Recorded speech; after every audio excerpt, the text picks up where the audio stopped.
-1 strateegiline pommitaja ja -1 Venemaa võimsamaid naftatöötlemistehaseid. Ukraina julgeolekuteenistuse eriüksuse Alfa võiklejad tabasid täna Venemaa strateegilist pommitajat Tu-95MS Engelsi lennubaasis. Just sellised lennukid ründavad Ukrainat, kuid tegelikult on see vaid üks selle päeva episoodidest, kus Ukraina droonid ründasid aasta algusest juba 8. korda Venemaa suurimat naftatöötlemistehast, mis lõpuks peatas täielikult oma töö. Nafta eksport Novorossijskist kukkus pärast Ukraina droonide rünnakuid poole võrra ning venelased loevad nüüd ulatuslike rünnakute kahjusid. Võtame nüüd kogu Ukraina rünnakute pildi lahti. Räägime viimase ööpäeva jooksul Venemaa territooriumile tehtud rünnakutest ja paneme kõik enasti ritta. Minu nimi on Aleksei Petši, arutame seda teemat koos, aga enne kui alustame, palun tellige see kanal. Kontrollige kohe praegu. Võib-olla olete juba ammu minu saateid vaadanud, aga pole siiani tellinud. Olen tänulik, kui vajutate selle video all olevale tellimisnupule. Alustame siis rünnakust Engelsi lennuväljal. Ukraina seirekanalid avaldasid satelliidipildi Engels 2 lennuväljast, kus on näha lennukit tugevalt kahjustatud parema tiivaga. See on juba teine Tu-95, mis on poole teise kuu jooksul löögi alla sattunud. Juba 16. juulil jäi sellel samal lennuväljal toimunud rünnaku tagajärjel üks pommitaja ilma sabasektsioonita. Ukraina julgeolekuteenistus märkis siis, et lennuk tabati just droonidega. Engelsis asub 800 kilomeetri kaugusel Venemaa ja Ukraina piirist. See tähendab, et tegemist on sügava tagalaga, mis muudab sellise löögi tehniliselt keeruliseks ja strateegiliselt näitlikuks operatsiooniks. P-95 kasutatakse eelkõige tiibrakettide H-55 väljalaskmiseks, mille lennuulatus on kuni 3500 kilomeetrit. Samal ajal on lennuk võimeline kandma ka tuumalõhkepead. Kuuludes strateegilise lennuväe koosseisu, mis on üks 3 Venemaa tuumatriaadi komponendist koos mandritevaheliste ballistiliste rakettide ja allveelaevadega. Kogu tootmisperioodi jooksul toodeti 90 sellist masinat, millest 58 olid 2025 aasta seisuga Venemaa relvastuses. Et mõista toimuvat ulatust, tuleb meenutada varasemat, veelgi ulatuslikumat operatsiooni sama sihtmärgi vastu. 1. juulil 2025 viis Ukraina julgeolekuteenistus läbi operatsiooni Ämblikuvõrk. Droonide abil, mis toimetati salaja riigi sisemusse ja lasti teele otse Venemaa territooriumil asuvatest veokitest, rünnati samaaegselt strateegilisi pommitajaid korraga 4 lennuväljal. Need olid Džagilevo, Olenia, Ivanovo ja Belja. Sõltumatute analüütikute andmetel selle rünnaku tulemusena, mis sai suurimaks löögiks Venemaa territooriumi sügavuses asuvale sõjalisele infrastruktuurile kogu sõja jooksul, hävitati 15 Tu-95 lennukit, 12 Tu-22M3 ja 1 kaugmaa radarilennuk A-50. Ukraina julgeolekuteenistus ise teatas 41 lennuki tabamisest. See tähendab nii hävitatud kui ka kahjustatud lennukid.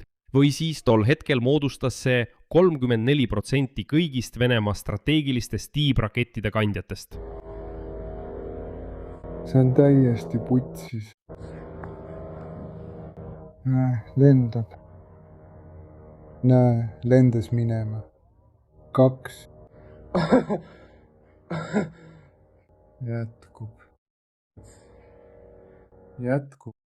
Jätkub. Praegu taban su ära. Jätkub.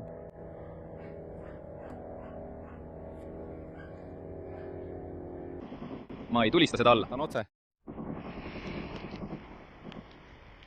Sõidab otse kaamera poole. Kohe jõuab heli ka kohale. Jõuab. Võta, läks minema. Lendas ära. Juba umbes 50 ära läinud, mitte rohkem.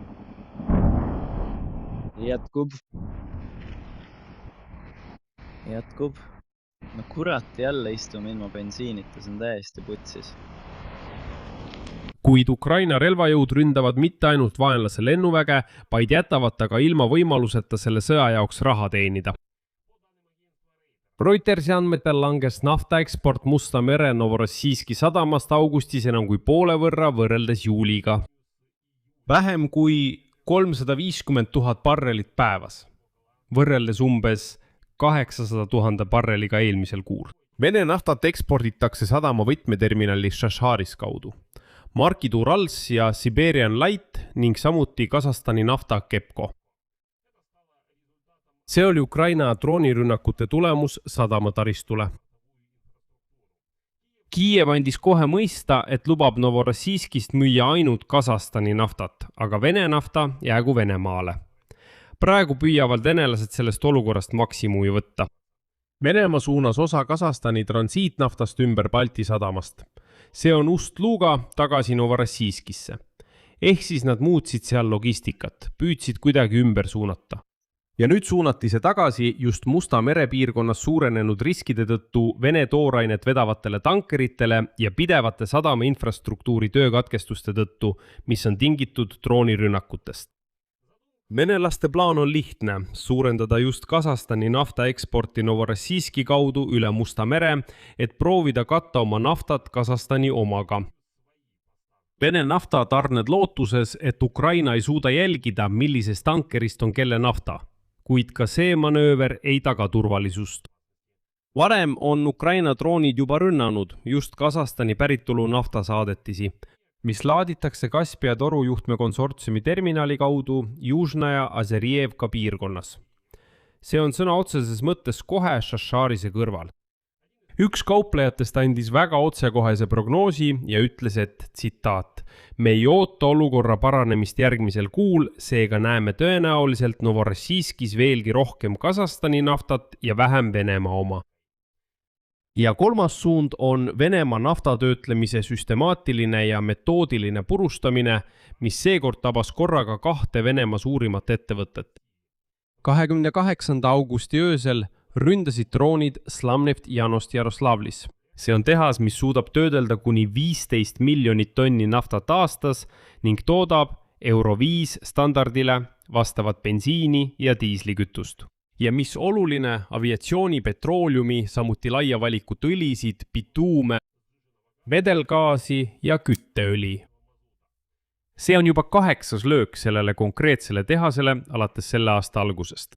Samaaegselt kinnitas Ukraina kaitseministeeriumi luure peavalitsus ametlikult Kstovo naftatöötlemistehase seiskamise. Lukoili ettevõtte Nižni Novgorodi oblastis, üks 4 suurimast naftatöötlemistehasest kogu Venemaal, mille võimsus on umbes 17 miljonit tonni naftat aastas. Sõjaväeluure andmetel seiskus ettevõttes AVT-6 seade, mis on kriitilise tähtsusega kogu nafta esmase töötlemise protsessi jaoks, ilma milleta tehas ei saa füüsiliselt täisväärtuslikult töötada. Põlenud seadmete ümber on juba märgatud mitut ehituskraanat. Nende abil püüavad venelased taastamistöid teha, kuid kahjustuste ulatus nõuab ilmselgelt mitte kosmeetilist, vaid põhjalikku kapitaalremonti ning tehas on täna sisuliselt seisma jäänud. Ja need 2 lööki on tegelikult vaid palju suurema pildi jäämäe tipp. Juba 25. augustil peatas pärast droonirünnakut töö Novošahtinski naftatöötlemistehas Lõuna-Venemaal. See on ainus suur naftatöötlemistehas Rostovi oblastis. Ja enne seda lõpetasid korraga 5 naftatöötlemise ettevõtted tegevuse. Need on Permnefteorg-Sintes, Orsknefteorg-Sintes, Siburi Zapsibneftehim, Saratovi ja Volgogradi naftatöötlemistehased. Üldiselt on alates 2026 aasta algusest Ukraina droonid rünnanud Venemaa naftatöötlemistehaseid juba üle 70 korra ja rivist välja viinud mitukümmet objekti. Selle metoodilise kampaania tulemusena langes naftatöötlemine Venemaal 2002 aasta madalaimale tasemele. See tähendab, et tase langes rohkem kui 20 aasta tagustele näitajatele. See saigi otseseks põhjuseks pikaajalisele kütusekriisile, mis haaras 10 Venemaa piirkondi. Tulemus. Juba ainuüksi 1 ööpäeva 28. augusti jooksul demonstreeris Ukraina võimet lüüa korraga 3 Venemaa jaoks strateegiliselt kriitilisele suunale. Strateegilise tuumarelvakandja pihta sügaval tagalas lennuk Tu-95MS. Venemaa nafta mereekspordi kaudu võtmetähtsusega Musta mere sadama Novorossijski kaudu ja Venemaa enda võimest töödelda oma naftat kütuseks. Ja igaüks neist suundadest ei ole iseenesest lihtsalt ühekordne episood. Need on juba osa mitmekuulistest metoodiliselt üles ehitatud kampaaniatest. Ja nagu näeme, ei kavatse Ukraina relvajõud peatuda. Siinkohal jätan mõtte pooleli. Kirjutage oma arvamus ja järeldused selle video all kommentaaridesse. Tellige kanal, vajutage kellukesele ja ärge unustage panna meeldimist. Kui soovite toetada selle YouTube'i kanali tööd, saate seda teha tehes annetuse allolevate linkide ja rekvisiitide kaudu selle video kirjelduses. Sellega on kõik, hoolitsege enda eest, kõike head!